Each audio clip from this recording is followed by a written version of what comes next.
날씨가 점점 따뜻해지고 더워지면서 곧 여름이 되면 예상컨대 작은 미생물이지만 세상을 좀 괴롭히는 미생물이 있습니다. 대표적인 것이 모기와 파리지. 그래서 저희 집에는 이제 모기만 한 마리 들어가고 신경 써가지고 그 모기를 잡아야 잠을 잘 수가 있습니다. 이유가 제가 그만큼 모기가 얼마나 신경 쓰이는지 잡아야 잠을.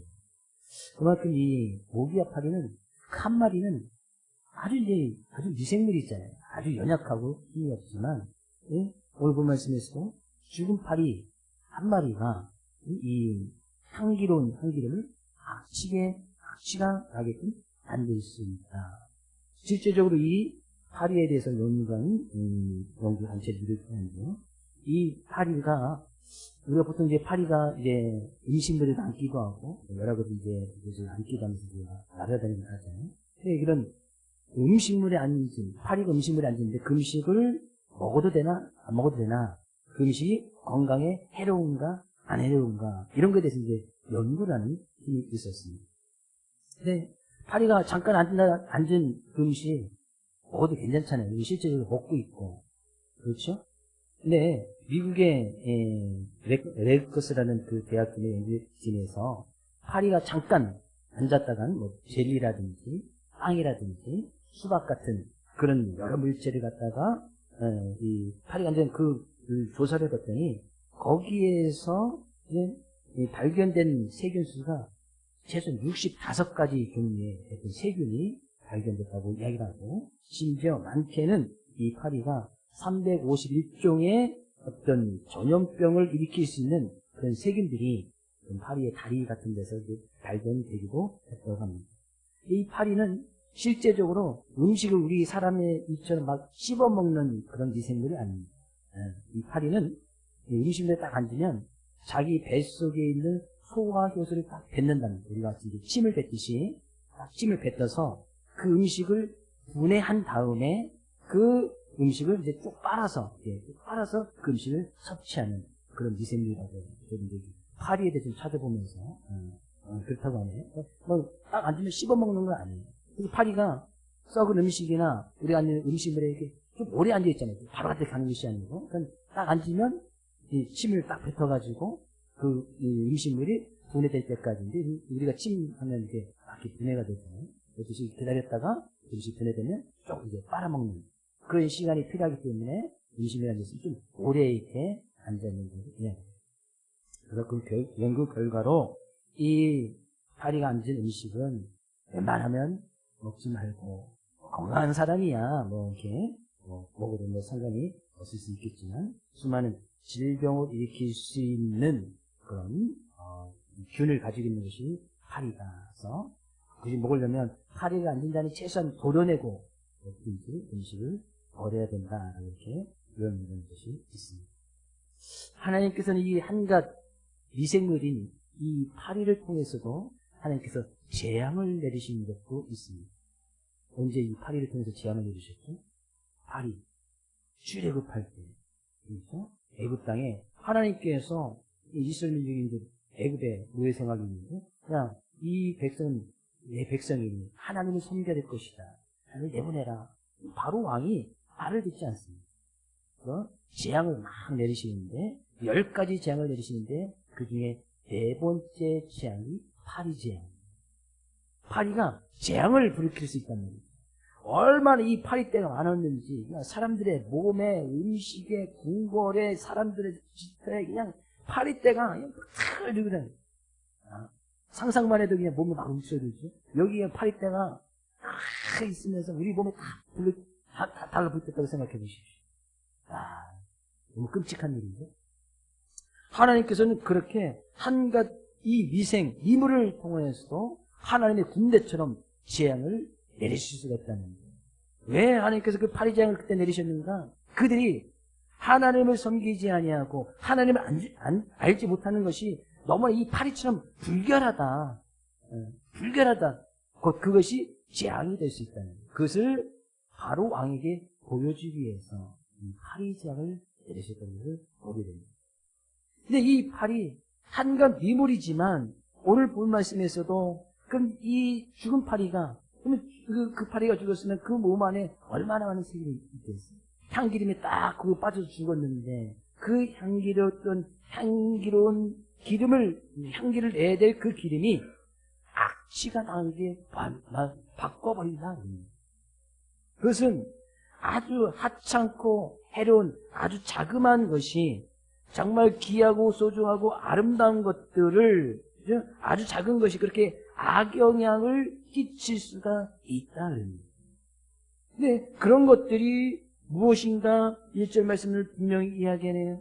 적은 파리들이 향기름을 악취가 나게 만드는 것 같이 적은 우매가 지혜와 존귀를 난처하게 만듭니다. 그래서 이제 난처하게 만든다는 것은 우리의 삶에 큰 괴로움이나 큰 영향력을 끼칠 수 있다는 이야기거든요. 뭐가요? 적은 우매가. 그 우매는 그 원어적인 어리석음, 어리석다, 미련하다라는 그런 이야기예요. 그러니까 우리의 삶 가운데 아주 적은 우매, 어리석음이 정말 우리가 하나님의 자녀로서 우리를 하나님께서 우리를 불러주셔서 내가 택한 거룩한 백성이고 내가 너를 존귀한 자다, 하나님의 자녀로 부르셨던 우리의 삶 가운데서 정말 그런 존귀함을 나타내고 정말 향기로운 삶을 살아가야 될 우리들이 이 적은 우매 때문에 정말 악취가 나는 그런 악취가 나는 나쁜 냄새를 풍길 수가 있다는 거예요. 근데 문제는 우리가 예수님을 믿고 하나님을 믿어도 우리의 삶 가운데 이 우매함이 없어지지는 않습니다. 예수님 믿어도 우리 삶 가운데 죄가 없어지지 않지요? 우리의 마음속에는 여전히 예수님을 믿어도 하나님을 믿어도 우매함이 남아있습니다. 죄가 남아있단 말이에요. 여전히 우리가 하나님 믿으면 우리가 죄가 우리는 죄를 범하였을 때 그 죄를 용서받는 것이지 죄가 완전히 없어지는 것이 아니에요. 예수님 믿어도 우리가 정말 하나님께서 우리를 정말 지혜롭고 존귀하게 여겨주셨어도 우리의 삶 가운데 우매함이 없어지는 것이 아니란 말이에요. 여전히 우매함이 남아있어요. 근데 이 우매함을 우리가 지혜 곧 하나님의 말씀과 주님께서 우리를 존귀하게 주신 그 지혜와 존귀함으로 이 우매의 방을 단단히 잠가두고 있고 그걸 덮고 있기 때문에 이 우매함이 뛰쳐나오지 못하고 그 우매함의 향기, 어리석은 정말 이 악취가 나는 그런 냄새를 나타나지 않는 것이지 이 우매함이란 그 자체는 여전히 남아있다는 거예요. 2절 말씀에 가서 보니까 지혜자의 마음은 오른쪽에 있고 우매자의 마음은 왼쪽에 있는다. 지혜자, 우매자가 따로 있는 것이 아니라 우리의 마음속에 그런 지혜로운 마음이 있고 우매한 마음이 있다. 네. 우리의 마음은 오른쪽 왼쪽 정확히 나눌 수 있는 것은 아니잖아요. 그죠?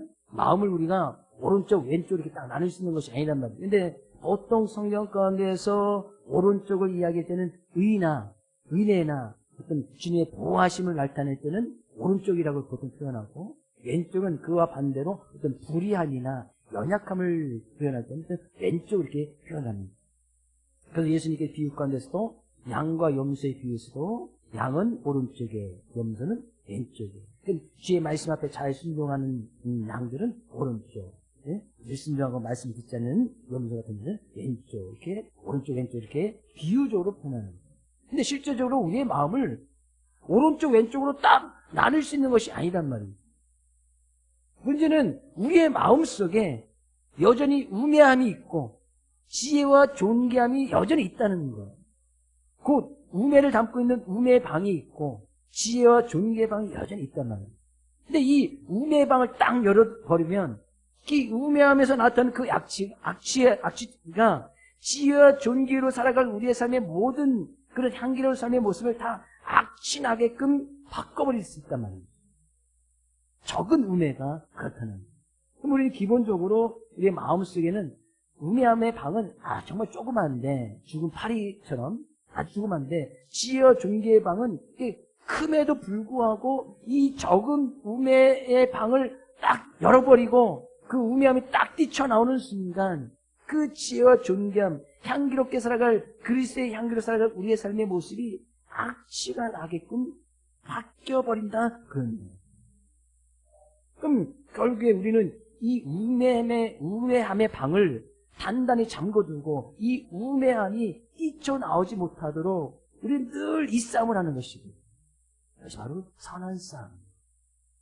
우리의 마음속에 선한 싸움인 것은 여전히 선한 것이 있고 악한 것, 그 중에 우매함도 있고 어리석음도 있지만 이것이 이 선한 것으로 해서 뛰쳐나오지 못하도록 우리는 늘 이 싸움을 하고 있는 거예요. 그럼 우리는 이 우매함이라는 것이 무엇인가? 전도서에 있는 말씀 몇 가지만 살펴보면서 행여 우리 사람들이 이런 우매함은 없는지, 어리석음은 없는지, 내가 그 우매함과 어리석음 때문에 악취가 나는 그런 삶을 살아가고 있지는 않은지 좀 살펴보기를 원합니다. 먼저 기본적으로 이 성경에서 어리석다, 우매하다라고 이야기하는 것은 시편 14편 1절 말씀 가서 볼까요? 같이 읽어보겠습니다. 어리석은 자는 그의 마음에 이르기를 하나님이 없다 하는도다. 그들은 부패하고 그 행실이 가증하니 선을 행하는 자가 없도다. 성경 가운데 가장 큰 어리석음은 그들의 생각 가운데, 마음 가운데 하나님이 없다. 하나님이 없다라고 생각하는 거예요. 그럼 하나님이 없다라고 하는 것은 하나님의 존재를 부정하는 것이 아니에요. 세상 사람들도 하나님이 있다는 것을 알아요. 그러나 그들의 실제적인 삶의 모습 가운데서 하나님이 없는 것처럼, 하나님이 마치 자기의 삶의 모습을 보고 있지 않을 것처럼 살아가는 것이 하나님이 없다라는 그런 의미입니다. 우리가 잘 아는 철학자 니체가 쓴 책 가운데 신은 죽었다라는 책이 있잖아요. 신은 죽었다. 이 니체는 정말 이 하나님 잘 믿는 사람이었거든요. 근데 신은 죽었다라고 이야기하는 것이 신의 존재를 부정하기 위해서 니체가 그런 책을 쓴 것이 아니에요. 그 니체가 하나님 믿는 사람들 잘 보니, 예수 믿는 사람들 잘 보니까, 그들 보니까 신이 죽은 것처럼, 신이 없는 것처럼 살아가더라는 거예요. 하나님이 없는 것처럼 살아가더라는 거예요. 아, 신은 죽었구나. 신이 없다, 신은 죽었다. 라는 그 의미가 그런 의미예요. 믿는 우리들의 모습을 통해서 하나님이 어떤 분인지 보여줘야 되고, 하나님이 하나님이 나타나는 그런 선한 영향력을 끼치며 살아갈 텐데, 믿는 사람들 보니까 신이 죽은 것처럼, 마치 신이 없는 것처럼 살아가더라는 거예요. 그것이 성경이 이야기하는 기본적인 어리석음입니다. 하나님이 있음을 믿으시는 분, 아멘. 하나님께서 나의 삶의 모든 것을 지켜보고 계시고 감찰하고 계신다는 것을 믿으시는 분, 아멘. 우리는 이 시간 주님 앞에 예배를 드릴 때 하나님께서 지금 우리의 모습을 다 보고 계시겠지? 하나님이 지금 계시니까.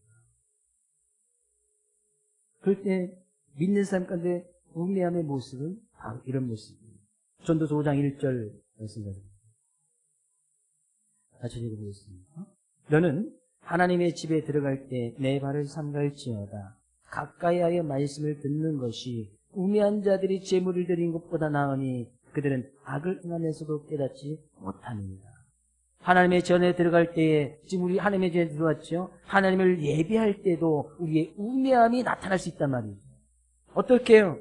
자, 하나님의 집에 들어갈 때 내 발을 잘 삼가라, 잘 조심해라. 어떻게 해요? 가까이 하여 하나님의 전화에서 말씀을 잘 듣는 것이 우매한 자들이 제물을 드리는 것보다, 그러니까 여기서 우매함에서도 제물을 드린단 말이죠. 하나님께 제배를 드리고 하나님께 물질을 드리고 하나님께 헌금을 드린단 말이죠. 근데 우매한 자들은 어떤 자들이에요? 하나님께 예배를 드리고 헌금을 드리고 물질을 드려도 말씀을 가까이, 그 말씀을 듣지 않는 것은 곧 우매함이고, 그것이 전도서는 것을 악을 행하는 것이라고 이야기합니다. 우리가 예배 드림에 있어서도 우매함이 나타날 수 있구나.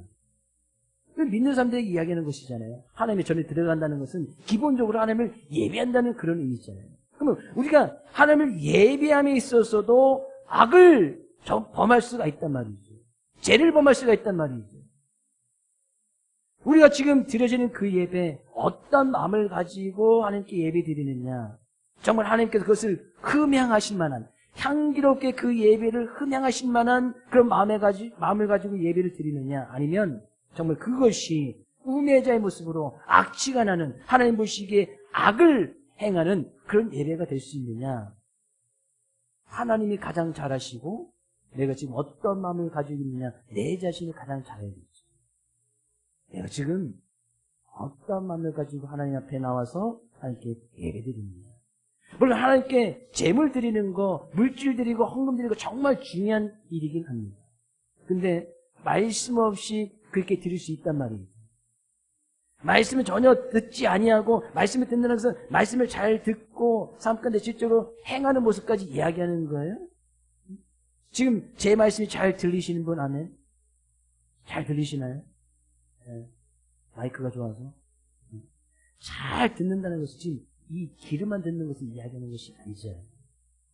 지금 뭐 오보인이라고 또 가정 건너신 분이 자녀들 계신 것 같은데 부모님 말씀을 잘 듣는다. 자녀들 이렇게 칭찬하잖아요. 그럼 부모님 말한 그 이야기만 잘 듣는 것을 잘 듣는다고 칭찬하지 않잖아요. 잘 듣는다는 것은 뭐예요? 엄마가 가서 야 청소 좀 해. 말 잘 들어. 그럼 가서 청소하는 애들이 말을 잘 듣는 거잖아요. 야 가서 공부 좀 해. 그래서 그럼 공부 잘하는 애들이 말을 잘 듣는 거잖아요. 여기서 잘 듣는다는 것은 바로 그런 것이고 듣고 삶 가운데 행함이 있는 모습. 근데 말씀을 잘 듣는데 행함이 없어. 그리고 와서 주님 앞에만 그냥 재물만 드려, 헌금만 드려, 양만 드리고 소만 드려. 그것은 우매함이고 악취가 나는 것이고 그것은 악한 행동이라는 거예요. 이스라엘 백성들이 성경 가운데는 하나님의 백성들이 멸망받았던 이유가 바로 그 이유잖아요. 이사야서, 예레미야에서 이야기했던 것이 바로 그 이유예요. 야, 니네들이 드리는 그 양의 냄새 내 코가 찌들어버렸다.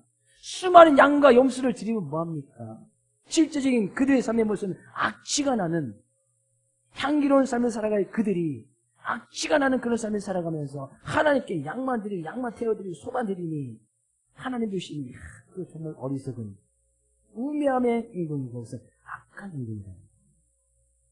그럼 우리는 지금 하나님께서 받으실 만한 흠양하실 만한 예배의 모습을 드리고 있는지 내 자신이 가장 잘 알겠지요. 그리고 하나님이 가장 잘 알고 그런 하나님이 있다라고 믿는 것이 기본적인 지혜자의 모습이거든요. 근데 우매자의 모습은 하나님이 없다. 하나님이 없으니까 그냥 예배를 드릴 때도 그냥 아무렇게나 드리면 되는 거예요. 그냥 뭐 드리기만 하면 되는 거예요. 그것이 하나님 보시기에 악을 행하는 것이다라고 이야기합니다. 전도서 7장 4절 말씀에서는 이런 말씀입니다. 같이 읽어보겠습니다. 지혜자의 마음은 초상집에 있을 때 우매한 자의 마음은 혼인집에 있느니라. 물론 우리는 초상집에도 가고 혼인집에도 가야지. 근데 우매자의 마음이 혼인집에 있다는 것은 늘 우매한 자는 혼인집은 뭐예요? 어떤 삶가운데 어떤 기쁨과 즐거움이 있는 것이 혼인집이 아니지만 늘 그의 삶 가운데 즐거움, 특히나 육체적인 쾌락, 육체적인 즐거움, 어떻게 가면 육체적으로 즐겁게 어떻게 육체적인 쾌락을 즐길 수 있을까? 늘 마음이 거기에만 가 있다는 거예요. 지혜자의 마음은 초상집에 있대. 우리 가끔 저도 장례를 치르고 하긴 하지만 그 장례 치르고 가보면 한번 우리 인생 한번 되돌아볼 수 있는 시간이 좀 갖잖아요. 우리 인생은 너무 험하다. 언젠가는 끝날 것인데 하늘 인생을 또 되돌아보고 또 말씀을 준비하면서 또 제 인생을 한번 또 되돌아보는 그 삶 가운데 이 초상집에 있다는 것은 지혜자의 삶의 모습이 늘 진지하고 삶에 내가 왜 삶을 살아가는지 삶의 분명한 의미를 깨닫고 그 삶의 목표를 늘 진지하게 생각하는 그것이 바로 이제 초상집에 있다는 그런 의미입니다.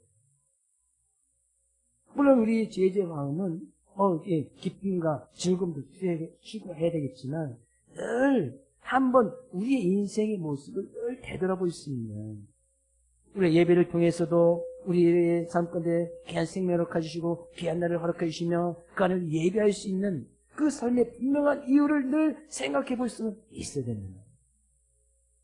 물론 우리는 초상집, 혼집에 다 가야 됩니다. 뭐 즐거움이 있으면 같이 가서 기뻐해주고 같이 가서 슬퍼해주고 응? 예. 이런 우리나라 문화는 특히 초상집에 가면 우리 초상집에 결국 기쁘고 즐거워할 수만은 없는 곳이잖아요. 저는 가끔 이 초상집에 정말 기쁨과 즐겁게 드리는 그런 곳도 우리나라 문화에서는 정말 쉽지 않은 문화지만, 내가 뭐 설교했을 때 필리핀에서는 초상집에 이렇게 부문을 가면 그 당사자, 그러니까 만약에 남편이 돌아가시면 그의 아내나 자녀들만 조금 슬퍼하지 나머지 사람들은 그렇게 슬퍼하지 않습니다. 오히려 기뻐요. 왜요? 뭐 필리핀 갔다 오신 분은 아시잖아요. 정말 힘들고 어렵고 살기 힘든 그런 곳이잖아요. 먹기도 힘들고. 근데 정말 그들이 바라는 천국에 갔어. 얼마나 좋아. 그들의 입장 그런 거예요. 그러니까 초상집이 너무나 좋은 거예요. 힘들게 고생하고 살다가 천국에 갔을 때 얼마나 좋아. 근데 너무나 기뻐해 주는 거예요. 그럼 만약에 그런 초상집이 났으면 심지어는 대부분의 초상집이 나면 이 노래방 기계를 빌려다가 막 노래 부르면서 막 2박 3일 장례를 치면 3일 내내 먹고 마시고 즐기는, 저는 즐거운 일이 있나? 물론 즐거운 일이 있을 때, 특히나 생일이나 이럴 때 그래야 되면 초상집이 나도 기쁘게 즐겁게 그렇게 장례를 치죠. 그런 건 좀 본받을 만하다. 괜찮은 문화 같아요. 솔직히 우리가 이 세상보다 천국이 낫지요?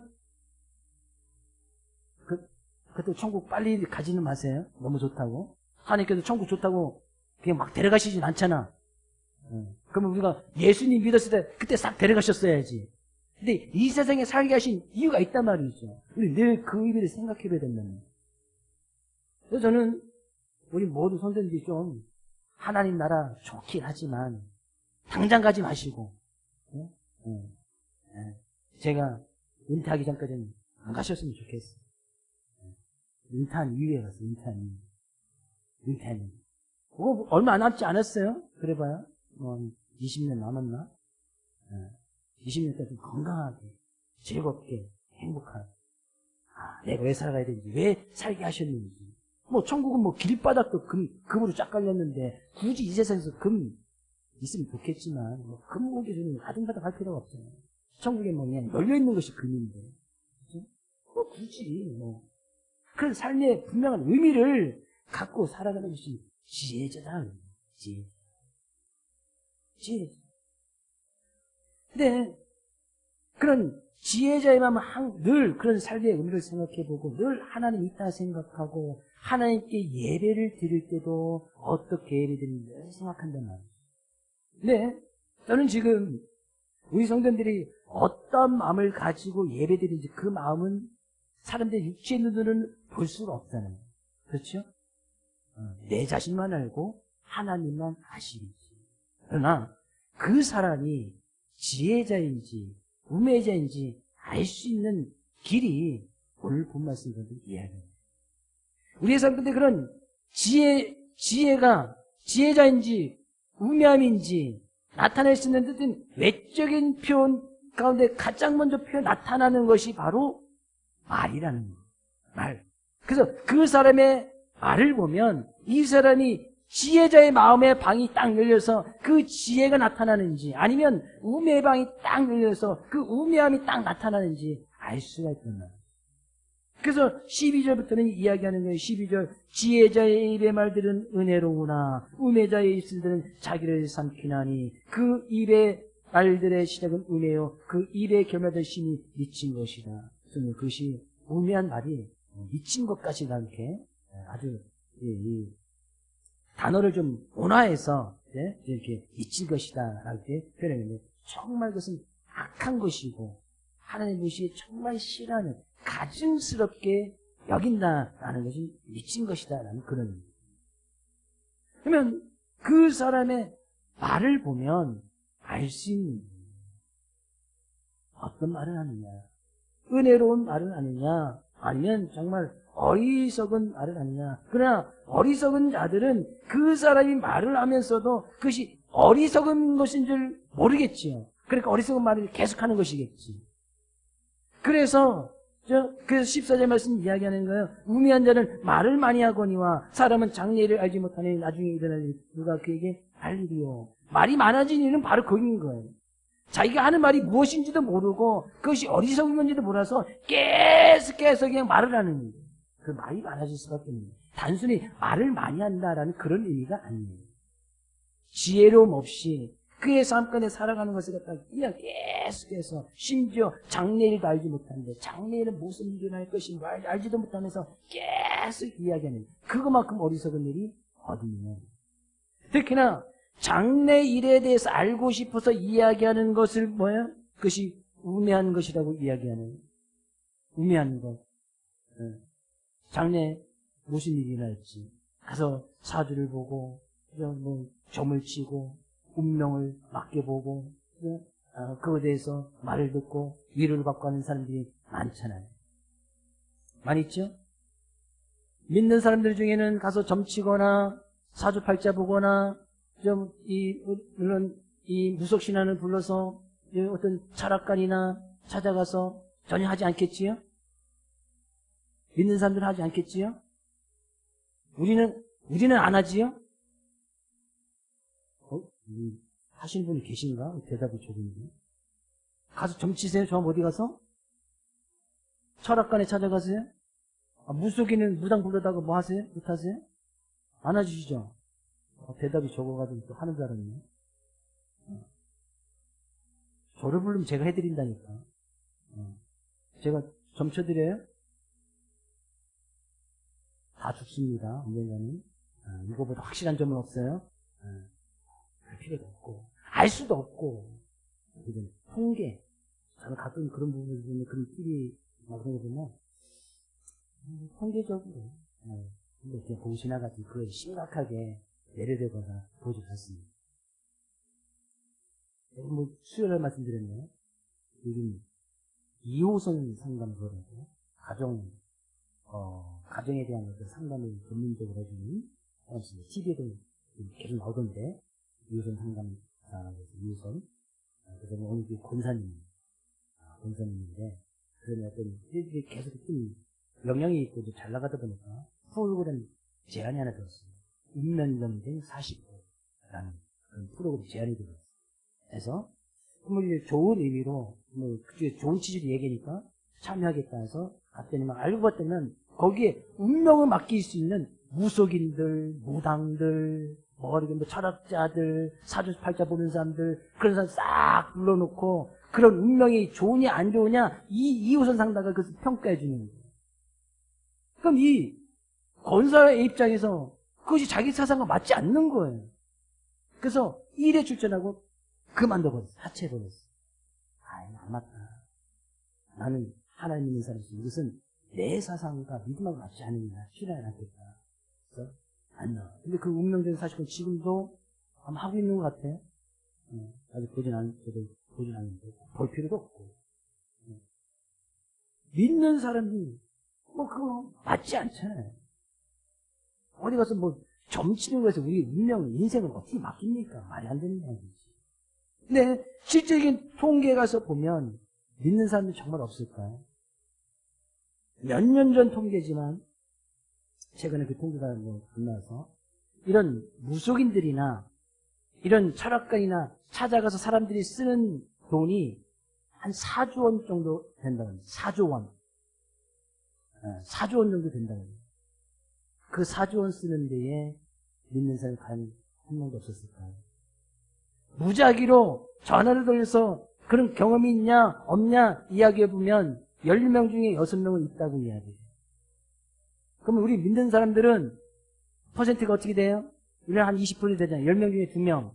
근데 그걸 해본 사람은 10명 중에 6명이야. 무작위로 전화를 돌렸는데 다 거기는 믿지 않는 사람만 걸렸겠지?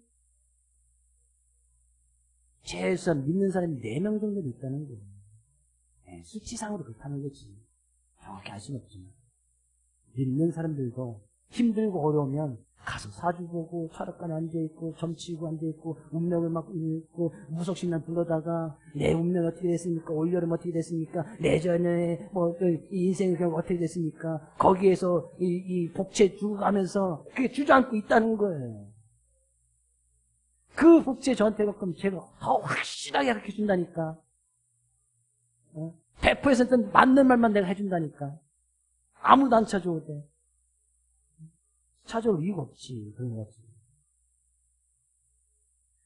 그런 어리석음, 그런 우매함 때문에 그렇게 알지 못하니까 계속해서 말이 많아질 수밖에 없는 거예요. 이거 돼야지, 저거 돼야지, 핑계 대야지, 뭐 해야 돼야지. 그런 우매한 줄 모르니까 계속해서 그럴 수밖에 없는 거예요. 네. 그들의 기본적인 사상은 하나님이 없다라고 생각합니다. 근데 그런 삶을 통해서 나오는 그런 말, 우리 이 말에 대해서는 뭐 많이 살펴본 바가 있지만, 이 말에 대해서 한 가지만, 이 말에 대해서 이야기하면, 뭐 어느 세미나 다시 한번 또 시간 내서 한번 8시간 정도 살펴봐야 될 그런 부분인데, 전도서 7장 9절 말씀 가서 볼까요? 급한 마음으로 노를 바라지 말라. 노는 우매한 자들의 품에 머무름이니라. 급한 마음으로 노를 막 바라지 말라는, 분노하지 말라는 급한 마음으로. 예수님을 믿어도 우리의 분노의 감정은 남아있습니다. 그렇죠? 예수님이 없다고 분노라는 것이 없어지는 것이 아니에요. 분노의 감정이 없어지는 것이 아니에요.